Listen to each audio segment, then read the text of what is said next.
Yo, so what's up, guys? I tell you what, I've got a bit of a fan base out there. I got some people that follow me on Snapchat. I've got a couple people on Instagram that follow my stuff, but I've always wanted to do some sort of video series or podcast or something like that. But it seems like that's the trendy thing to do, and too many people try it. But I've gotten to the point where I don't care if anybody's watching right away. I just got to get out there and do it. So. I've been in the game for quite a while. I used to compete professionally, BMX riding, and I've done all the cool stuff. And I've lived a pretty filled life or fun-filled life with a lot of different stories I'd like to share. I'm doing a little bit of a challenge where I think I'm going to try to post every day for 365 days.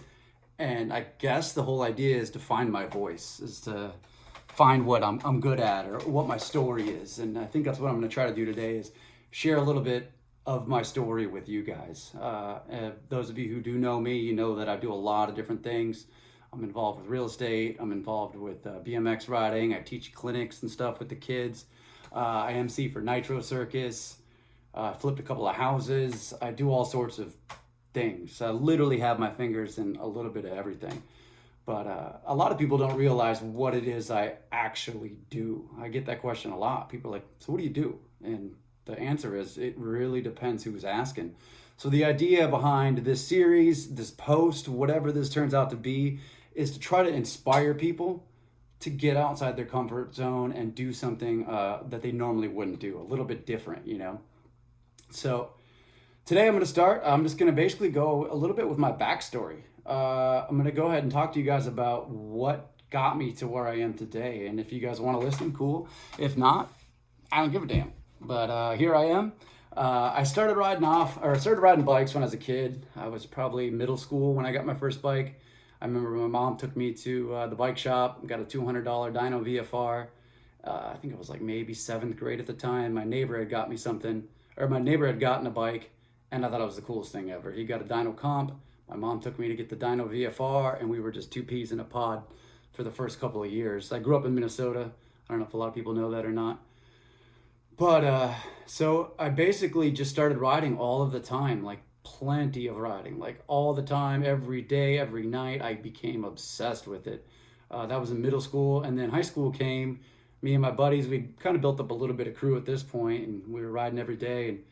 And then a couple of our buddies fell off because they got their licenses. They, got ninth or 10th grade, and kids got their cars and their license and met girls, and that was it. They fell off the BMX game.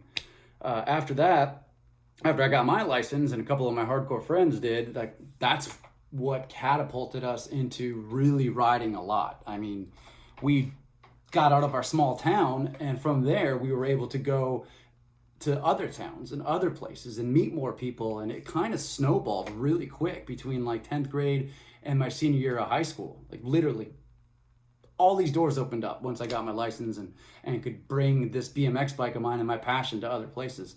So that was basically the start of it all. Once I graduated high school, I had to make a decision. I was either going to go to college or I was going to, I don't know. I didn't have any idea. I don't know if a lot of you guys watching this have heard of Woodward Camp, but that's kind of where I went after my senior year of high school. I went there for, I think, 6 weeks. I got hired there. It was one of the most exciting times of my life. I went there and I did nothing but ride bikes after my senior year. The summer after my senior year, I literally rode bikes every single day, 8, 9, 10 hours a day, and I loved it. It was all I wanted to do, and that's what I was doing. So I was pretty excited about that. And then after 6 or 8 weeks of riding every day, I went back to the Midwest. I'd moved to northern Wisconsin at the time, from Minnesota to northern Wisconsin. That's where I finished my senior year. I went back there after Woodward Camp, and I went from riding every day, 8, 9, 10 hours, to nothing. I had a ramp that I had built in my backyard, but I had nobody to ride it with. I had nobody to do anything with. I was depressed almost instantly. A buddy of mine who I'd met at Woodward, and again, it's all about networking. I met so many people through riding, and a friend of mine, he said, he was from Memphis, Tennessee. He's like, hey, I'm moving to Greenville, North Carolina. That was like the hotbed for BMX at the time. That's what everybody did. That's where everybody went. It was starting to really heat up. Dave Mira lived there. Ryan Nyquist had just moved there. There was just this big group of riders that were coming there to ride, places to ride, things to do, and shit. I was 19 years old at the time. I was like, I don't know, man. Moving to North Carolina seems like kind of a big deal, but maybe, I don't know. We'll see. So he said he was moving in like a month, and that weekend went by, and I was super depressed and bummed out, and I was like, shit, I'm just gonna go. Let's just do it. Let's just go. So I packed up everything. I moved on Monday. I told my buddy from Memphis I was going. He's like, well, man, I'm not ready yet. And I was like, that's cool, but I'm going, man. Let's do this. So I moved to Greenville, North Carolina, the fall of 2001. And that was the catalyst. That's what basically did it for me. I seriously went from there, and I started meeting more people. I met Dave, I met Ryan, I met Alan Cook, all the big riders. And what do you do to become the best at what you want to do? You go and be the best with the people that are the best at it, that you can only learn from them. And that's kind of what happened. It literally just exploded after that. I mean, externally, like, I really had something to prove. I had moved from a small town, and I really wanted to make a name for myself. I wanted to be Dave Mirra. I wanted to be in his company, and I wanted to compete against him and make the kind of money that he made. I mean, I was obsessed with being the best and making a name for myself. As far as internally goes, I mean, I really wanted to be accepted. I told everybody back home that I was going to go do something big, and everybody knew I was going to go do something big. I was that guy. But instead of moving to the West Coast, I moved to the East Coast. So instead of being a West Coast movie star, I moved East Coast to be a BMX star. I don't know how that was going to work, but that was kind of my goal at the time. My mom always wanted me to be a professional baseball player. That's what she was obsessed with when I was younger. I played Little League all through, elementary school, middle school. I think in my freshman year of high school, and I, just about to be in varsity level, and I kind of quit. I started riding full time. Broke my mom's heart, but she was excited. She said, hey, I want you to do what you love, follow something you're passionate about. And I'm so grateful for that, because that's led me down the path ultimately that I had done. So after that, man, I was 19, 20 at the time. I started riding a lot more, and I got good, really fast. Before long, I was competing on the professional circuit, I guess you could call it, the different tours that were going on. And my idols soon became my fellow competitors. And it was like a whirlwind after that. X Games, Dew Tour, all these different Gravity Games, all these different events that were going on back then. I was going to all of them. I started picking up sponsors, started getting a little bit of notoriety. I was getting into magazines, because that was what you did back then, is if you got into magazines, it was a big deal. But the other thing I did is I started doing a lot of BMX shows, which turned into a lifelong passion as well. We did a lot of shows at elementary schools and different things for different companies, and I started making a little bit of a name for myself in the show riding world as well, because it's what a lot of the pro riders did to supplement their income between contests.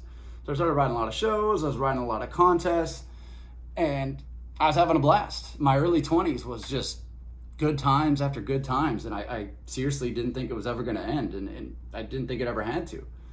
So I kept doing what I was doing, and I was having some fun, and eventually, I want to say I was like 25, or no, I was 26 when my mom died. My mom passed away from cancer at 42 years old. I was 25 or 26 at the time, and it was soul crushing. One of the things I really tried to do, the reason I was doing what I was doing was to make her proud. I had to make up something different, because I wasn't going to be the pro baseball player she wanted me to be. So I wanted to be that pro something that made her proud. She was my mom. She was proud of me anyways, but I really wanted to make a name for myself because of her. So she died of cancer when I was 25 or 26, and that was just crushing. It just killed me. And I sort of lost the drive to compete after that. I didn't really want to do it. It's not that I didn't want to do it, I just didn't have the passion for it that I once did. But I still needed to make money, I still needed to do things, so I started riding shows a lot more and competing a little bit here and there. But it was like a big turn in my life right there, was when my mom died, as it should be with anybody. So I did all those shows, I did all those things, and I still made money, and I realized that, shit, man, I'm 26, I'm 27, like, I'm not going to be able to ride BMX bikes forever. I didn't go to college. I'd met a lot of people, but I didn't have anything to fall back on. So I started thinking to myself, you need to diversify your talents a little bit. If you're going to, grow old with something, you gotta be able to do more things. Like, it's literally all I could do was ride bikes really well, talk to girls really well, and drink beers with some of the best of them. Those were my main talents. 27 years old. Those were my talents. Crazy. But soon after that, I started just consuming things. I literally just started consuming everything I could do. Learning, my first thing I started off with was the shows I was doing. I figured, hey, I can't be a show writer forever, but you know what I can do? I can talk. I'm pretty good at talking. Let me start emceeing. Let me see what I can do on a microphone. So I started announcing shows that we were doing, talking on the microphone. Started off real small at first, and before long, I started emceeing full time, and that landed me a team manager gig with one of my best friends at the time, Ron Thomas. He said, hey man, you're emceeing these shows. Do you want to come out on the road and run a team for me? I was like, awesome. So right there, diversifying my talents, put it out there a little bit more to where I got a better paying gig doing something better, than just riding. Of course I was still riding, but I was also announcing. It was really a fun thing. And it was to the point where, like, if I had a bad day riding, I could have a good day, talking on the microphone. If I had a bad day talking on the microphone, I have a good day riding. It gave me somewhere else to put a passion, like an outlet, something to put that energy that I was looking to do. And it helped out a lot. So that kind of started the snowball for the most part, but it wasn't really enough. I was coming up on 30 at the time. I was making some pretty good money managing these teams, and no real complaints, but I almost got bored. Like, I wanted to do more stuff. I wanted to learn more things. I wanted to add to my portfolio of talents, I guess you could say. So next thing, I think it was, I started learning real estate. I really, really enjoyed that, but I was always bad at saving money. So getting a down payment for a house or something like that was kind of an issue for me. But again, I used creativity and I flipped my first house. I did a couple things. Like, I literally had a rental property before I owned my own house, which is kind of crazy to think about. A lot of people are like, wait, you're renting that house out to somebody, but you rent the house you currently live in? Don't worry about it. Don't ask too many questions, I would say. So I was learning. I took a bunch of classes. I spent a bunch of different money learning how real estate worked and all the tips and tricks and creative financing and all those different things. Started my first business not long after that. Again, I'm financing all this stuff through my income of doing shows, my team manager income. So I started riding BMX bikes and shows, making some money, and then I diversified and learned how to MC. So I got the team manager position, which gave me some better money. And then, it was seasonal. So I'd be busy all at once, and then I would have a whole bunch of free time. So that's how I was able to study other things and do other projects. So from there, I took my knowledge, and my dad and I bought a bar up in northern Wisconsin together. I went in half on it, he went in half on it, and it was this bar in this small town. Some of you who know me know what I'm talking about. It was called the Outhouse. We called it the Outhouse Bar because it was such a shithole when we got it. But it was like literally this building it was in was like 140 years old or something crazy. It used to be a post office back in the early 1900s. And needless to say, it needed a lot of work. So from there, we built the business. We fixed up the place. We did all the work to it. We built a brand new kitchen. Along the way, I learned a lot about financing. I learned about loans. I learned about construction, which was a big one I'm going to talk about in a second. All these different skill sets that came into play that started the momentum for what was next. And as you know in life, it's a never-ending story of things going on at all times. So I did that for a while. I spent my summers up there. Mostly I wanted to hang out with my brother and sister, who at the time were like 13 and 16. My mom, obviously I mentioned earlier, had passed, so my dad was a single parent, needed the help, and I thought, hey, why not? I'm not very busy in the summers. I'll go up there and I'll start this business and we'll see what happens. So did that for a few years and learned a ton and had a great time. And again, as I mentioned, the bar helped me with the bonus talent. I learned a lot of construction. Worked under a master carpenter who was a good friend of my dad's up there, and I learned so much grunt work, so much like physical construction work that it was exhausting, but I've later taken that into the house flipping business and so on and so forth. I get questions a lot now after this last house I did. They're like, how did you learn all this stuff? 20-something-year-old kids that are like, how did you learn this? Where did this come from? And I'll straight tell them, like, dude, I'm 36 years old. Like, I learned it over a lifetime so far of practicing and just emulating other people's talents. So from there, one thing led to another, and the momentum started to build, and eventually, and even now, the conflict that I would run into is it was like one problem after another, like getting some money or financing or, getting a loan from this. And I've always been self-employed through the show industry. So my 1099 income, I would always want to write off as much stuff as I could. So then I wouldn't have a whole lot of money showing on paper. Then banks wouldn't give me money. And then if I wanted to go ahead and show I made more money, I had to pay more in taxes. So I've always skirted around things the best I could and seen what I can get away with. And I've done okay, but I run into these problems where it's not easy. There's a lot of different conflicts that come up around every single corner. I had a really cush gig for a long time managing a team for the National Guard. Like, we did BMX shows at high schools and our main sponsor was the National Guard, and I was making good money. Like, it was a salary position. I had it for a few years and I had the money coming in. Then one day, I'll save this for another video or podcast, but one day things hit the fan and that money went away. What was I gonna do? I don't have that secure job that a lot of people maybe watching this do have. I don't have that secure job that pays the bills and is gonna make sure that, my family and I are covered every single month. But good thing is I don't have a family right now, and otherwise I don't know what I would do. But I was able to get by with what I had and, some passive income that I had built up and over the years and kind of lined my pockets here and there. And to be honest, I just hustled. I learned how to hustle, and I've always been a really hard worker.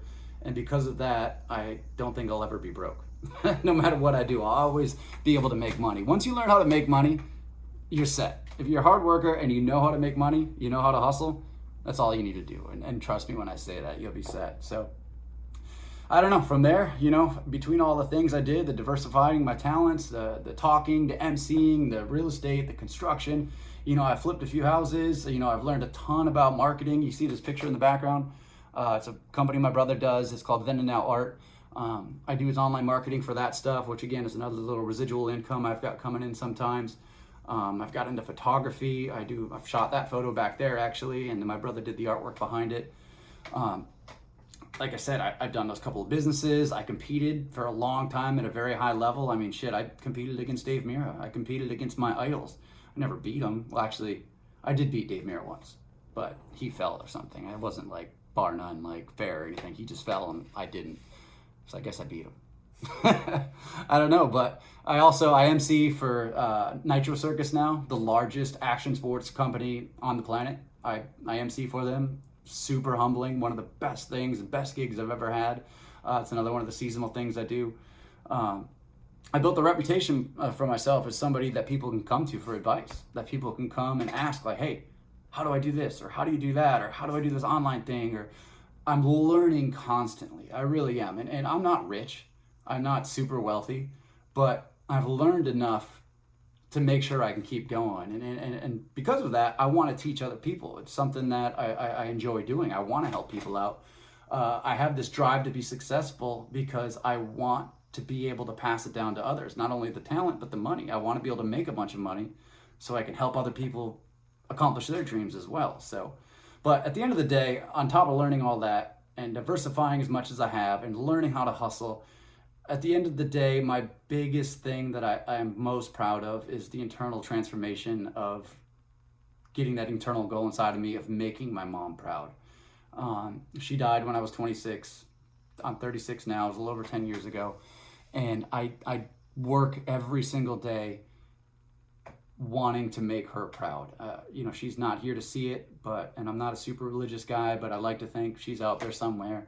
Or if she came back to life somehow, or she came and seen what I was doing, she would smile and she'd be proud. And then that's where it comes from my family. My brother, I work with my brother with the Then and Now stuff. I want him to succeed. I want him to make his mom proud. My brother and sister, my sister now, she's in her sophomore year of college. My brother is 21. He just got a job with a union, and he's gonna be making some good money soon. And seeing them come up and stepping in as the extra parent for my dad, that's what I'm most proud of. And that's been the internal transformation of this whole journey I just told you about. So I don't know. That's basically about the story of where I came from. I know I get a lot of questions. People like, what do you do? Like I said earlier, what do you do? Or how did you become this? Or what is your days like? Like what? A lot of people that have those regular jobs that they just go clock in, clock out, totally cool. But those people look at me and they're like, what do you do? What is this thing? What? And they don't understand it. So I guess the point of this video is to help people that don't understand figure out a different route with life, different things going on and so forth. So that's the kind of the point of this, and that's what I hope you guys figure or kind of learn from it. And stay tuned. Like I said, I'm committing to doing as many of these as possible, 365 days in a row. I hope to look back at this in a year and think, man, I sucked at talking in front of a camera. I'm good at talking in front of people. Microphone in my hand, 10,000 people, no worries, I'm chilling. But sitting here, posted up in a chair with a camera in front of me, talking about stuff that I've done deep down and my internal desires and transformations and all that stuff, it ain't easy. So I'm excited. I hope you guys, enjoy it. And if you do watch this, I don't know, maybe 3 people will watch this total. But hopefully in a year, we'll have 300 of you or 500 or who knows. So thanks a lot. Appreciate it. Later.